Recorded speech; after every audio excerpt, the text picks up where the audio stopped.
What's up, y'all? It's Jude. I know we just did a live stream recapping the 2024 NBA draft lottery, but I just saw this mock draft and I thought, you know what?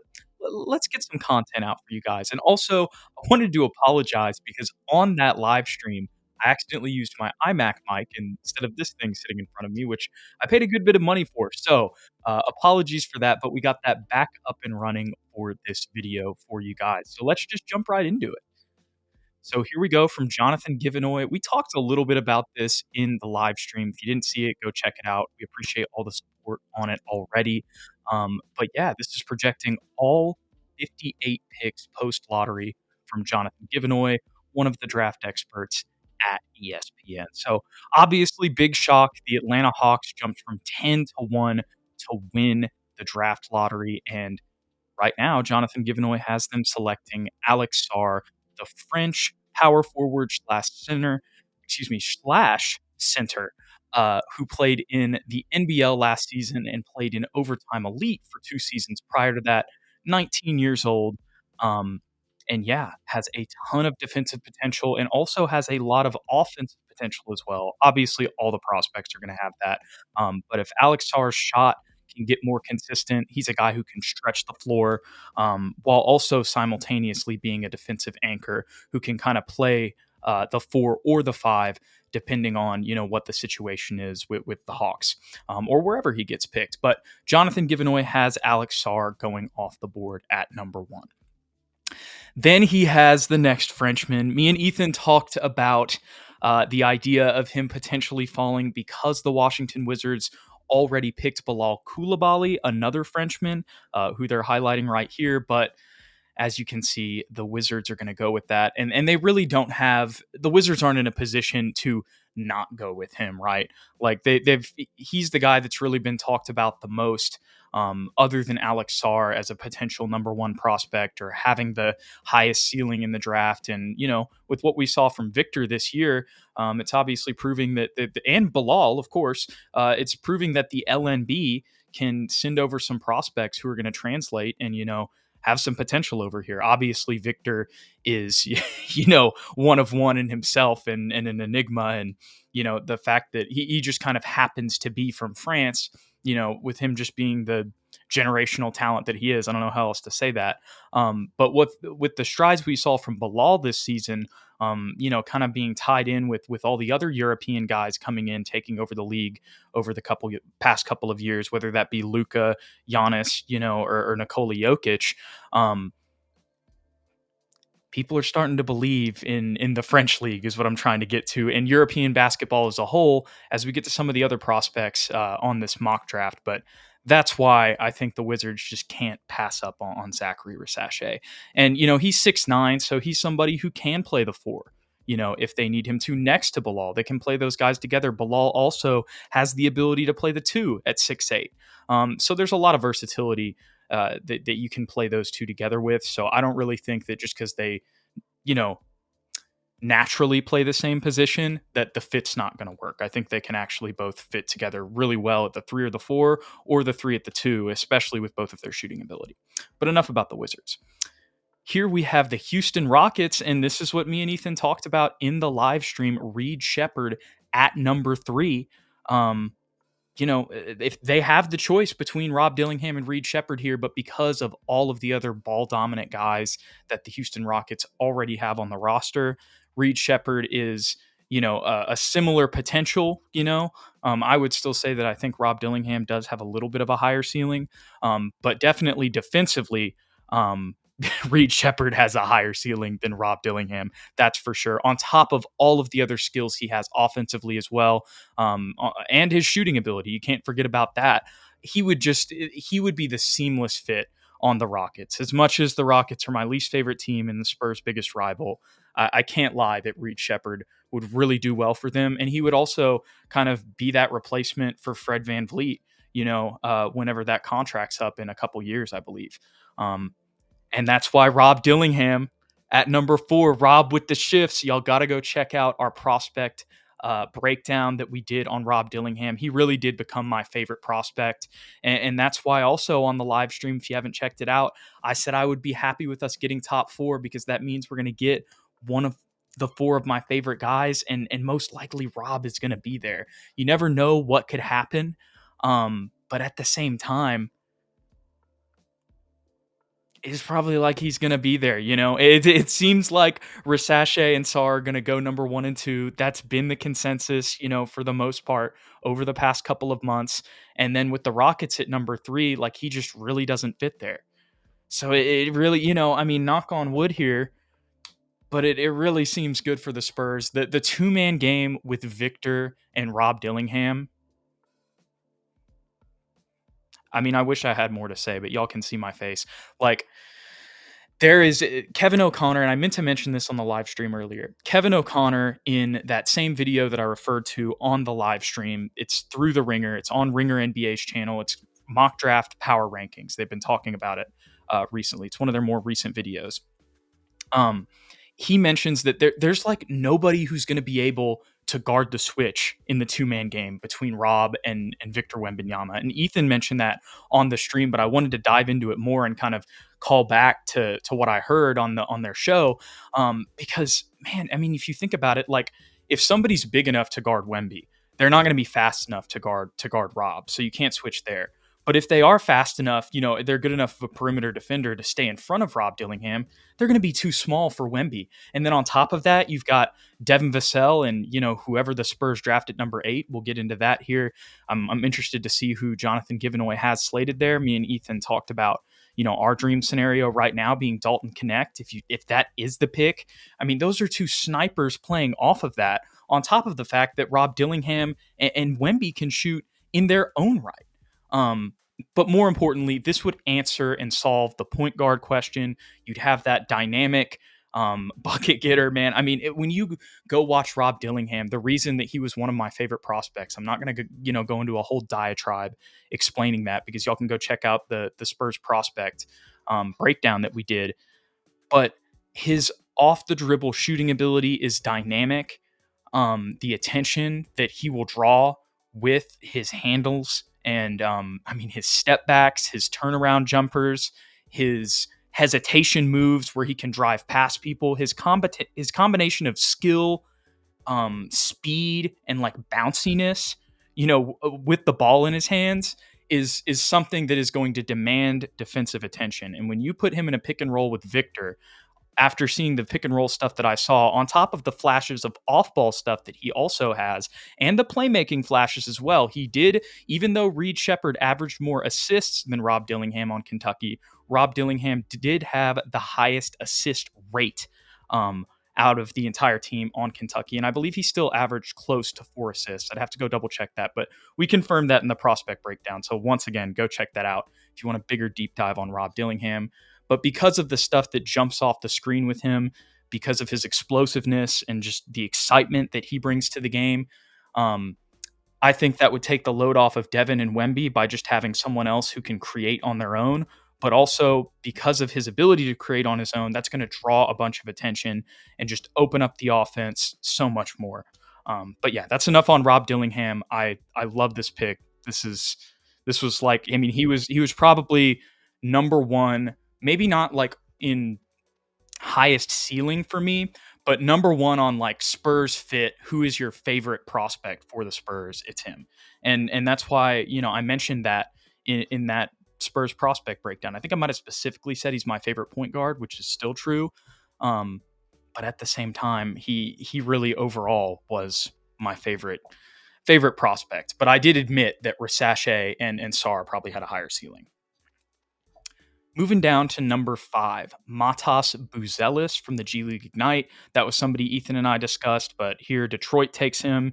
He made 45% of his three-pointers in high school. That number dropped significantly with the G League Ignite. But at the same time, you got to take into account Rob Dillingham got hurt. They were able to key in on him, and Ignite was 2-19 this year. I still think Matas Buzelis can be a good shooter when he's surrounded by more talent and in a better situation. But there may be a little bit of an adjustment period as well. And maybe the G League time was, an indication of that. But at the same time, I think you got to take Ignite's situation into account. I think that's a good pick for them. The Hornets are picking Donovan Clingan at number 6. I mean, I guess he's going to be their backup big to Mark Williams. Bye bye Nick Richards. I guess I don't I don't really have much more else to say on that. But I mean, that would help out the Hornets. I guess they're just not they're not in on Nick Richards anymore, and unless he's off the team and I just missed that, or maybe this is just a sign that they're going to trade him, or maybe this is just Johnathan Givony, doing his best shot in the dark here. That could also be the case. And here we go. Look at this. I'm not trying to skip over Nikola Topic at number 7, but this is a Spurs channel. This is what y'all are here for. This is exactly what me and Ethan talked about as our dream scenario here. More credit to Ethan. He said it first, but me thinking about it, this is also what I want to. And here's the key. I'm just going to read this one. And I should go back up and read the Rob Dillingham part. I forgot about that. I just kind of talked about my opinions on him. After addressing their point guard situation with the number 4 pick, it might make sense for the Spurs to look at adding shooting to their roster to give Victor Wembanyama ample spacing to maximize his offensive gifts. I talked about that earlier in the two-man game or the pick and roll game, whatever you want to call it, with Rob Dillingham and Victor Wembanyama. Having a Dalton Connect on top of a Devin Vassell off of the ball for catch and shoot situations. That's why he says picking a 23-year-old plug and play shooter / scorer as Connect looks as like an attractive option.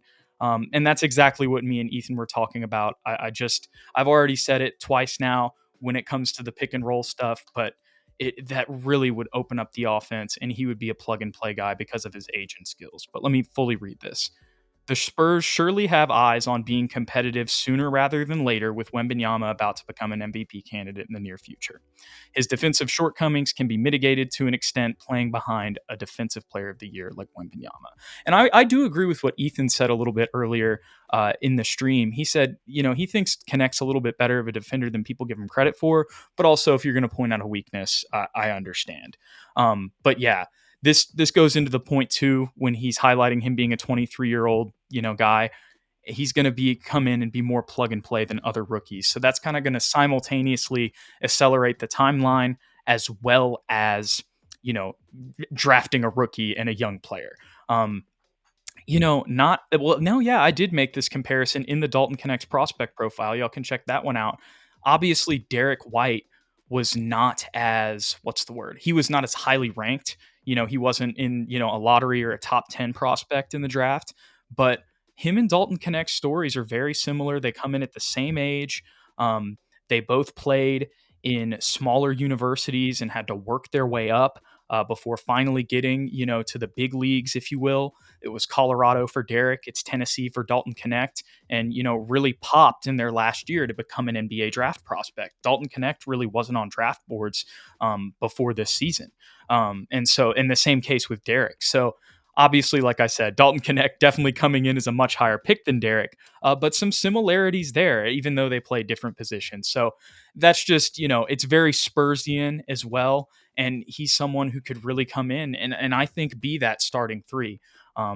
It'll be interesting to see what happens with Julian Champagnie. And, another thing and possibility that I didn't mention in the live stream earlier is, with Mamu Kelishvili, as much as I love our boy Mamu, with him not, guaranteed to be on the roster or be on contract next season, Julian Champagnie is. And Julian Champagnie is listed on the Spurs roster at 6'9". So maybe he could play the 4. Maybe he's going to play the 4 off the bench, kind of next to Keldon. But we'll have to see how all of that plays out. But yeah, that's just another possibility when we're talking about Dalton Connect. Obviously, that raises some questions for Julian Champagnie, who was the starting 3. And I assume the Spurs are going to keep Keldon Johnson off the bench because his offense is just more open. And we kind of saw the spacing issues and the limitations of his offense playing with that starting unit, with the need for guys like Devin and Victor to have the ball in their hands. But anyways, guys, I could continue to go through this mock draft. Well, here, before we finish up, I did want to read Rob's because I forgot that. Let me do that. The Spurs struck gold in last year's draft lottery, and this year is icing on the cake while building around Victor Wembanyama's star power. The Spurs' messy Jeremy Sohan experiment only amplified the need for a point guard who can complement Wembanyama's extraordinary skill level, making the draft's top backcourt prospects the natural place to look. Dillingham's combination of perimeter shooting, ball handling, and pick and roll playmaking gives him significant offensive potential to grow into long term. Completely agree there.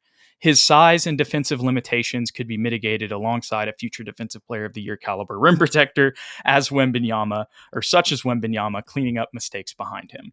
And what I will say, and I mentioned this in the Spurs prospect breakdown, but for those of you guys who haven't listened to that Rob Dillingham one, I know I've talked about it a bunch, but it's like a 30-minute prospect breakdown. He gives a lot of effort on defense, and he's at least trying. Sometimes when he gets beat off the dribble, he does get a little bit demoralized and doesn't finish the play and at least try. But there's also other times where he's reading passing lanes. He's jumping up with his hands and arms flailing, trying to get a deflection, and he's putting ball pressure on guys. You can pull that up. So I think the Spurs, Dillingham going on the Spurs is going to be the best thing for his defense. And we'll have to see how all of this plays out. And you never know how this stuff is going to play out. But I feel very confident that Rob Dillingham going to Pop defensive camp would be able to hone the good things. Obviously, all small point guards have defensive limitations. And we'll see what Rob Dillingham officially measures at as well, because I think it might be a little bit lower than what he was listed at Kentucky. But still, you can, it's one thing if it's a small point guard and they're not even trying, but like, despite the limitations that he's going to have with this size, I think the Spurs can really like shore that up, to the max ability that it can be. Despite the size limitations is essentially what I'm trying to say there. Like, obviously there's always going to be a cap on his defensive ceiling because of that, but I think that they're the team that can really, maybe even unlock some things that we haven't seen with him before, and hone the effort and good things that he does. I hope that made sense.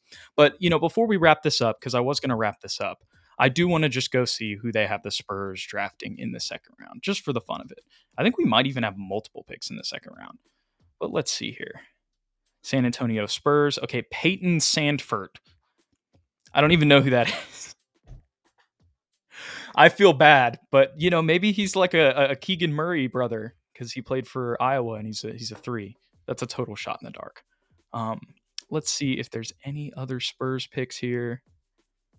Maybe I'm missing it. I probably should just search. I'm gonna search here to double check, just to make sure. Okay, yes. See, I missed it. Hunter Salas, a guard from Wake Forest. Do we have another one? No. Okay, that is the end. So, Wake Forest guard Hunter Salas. I apologize if I'm mispronouncing his name. Haven't really looked into this guy. And then also, where are we? Peyton Sandfort from Iowa. So yeah, we will maybe get into the second round as the offseason continues. Obviously, you never know who can be the second round Jim. Manu was in the second round. Obviously, Nikola Jokic was in the second round. Not saying those guys are going to end up being those type of players, but examples that you never know. I feel like because the Spurs have 2 top 10 picks, like I could see them moving those second round picks. For example, we had 2 second round picks last year. We only used one on CD Sissoko and we traded the other to the Timberwolves where they picked Leonard Miller. So because last year we traded a second round pick and we ended up getting the Toronto pick, it really wouldn't surprise me if we traded both of those.